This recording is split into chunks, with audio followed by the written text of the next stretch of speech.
you can see the camera modules are a little bit different as well, and the Samsung Galaxy S20 FE has a triple camera setup, the Google Pixel 5 has a dual camera setup, and I'll go ahead and hit on them right now. So the Pixel 5 has a 12.2 megapixel wide-angle lens and a 16 megapixel ultra-wide sensor, where the Galaxy S20 FE has a 12 megapixel wide-angle lens and an 8 megapixel telephoto lens, and then a 12 megapixel ultra-wide sensor, and both of these things can do 4K at 60, and I personally don't think one phone is like the way better camera over the other one. I think both of them look extremely good whenever you go and take photos on it and everything. Now, I will say the Samsung Galaxy S20 FE kind of does have an advantage when it comes down to having that additional telephoto lens. I feel like that really helps out in the whole entire flavor of the phone. That's usually the best way I can put it. It's not a necessity. I do feel like the ultra-wide sensor is better, but that is still something that's a feature at the end of the day, and I think it's truly an asset for the S20 FE. Now, the Pixel 5, on the other hand, has a really good camera too. I don't have any problems with it,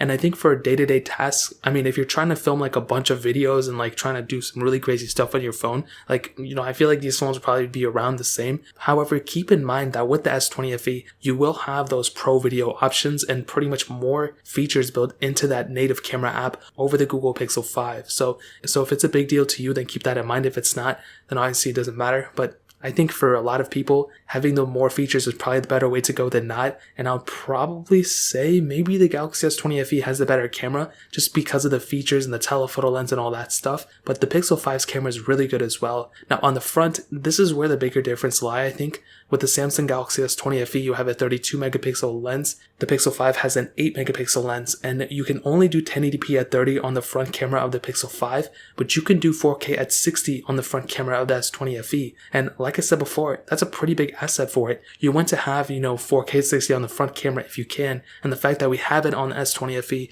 is definitely more of an asset. The Pixel 5's 1080p camera is still good, but I feel like the S20 FE has the, probably the best well-rounded camera between these two devices. So in terms of that really pretty much covers it up there.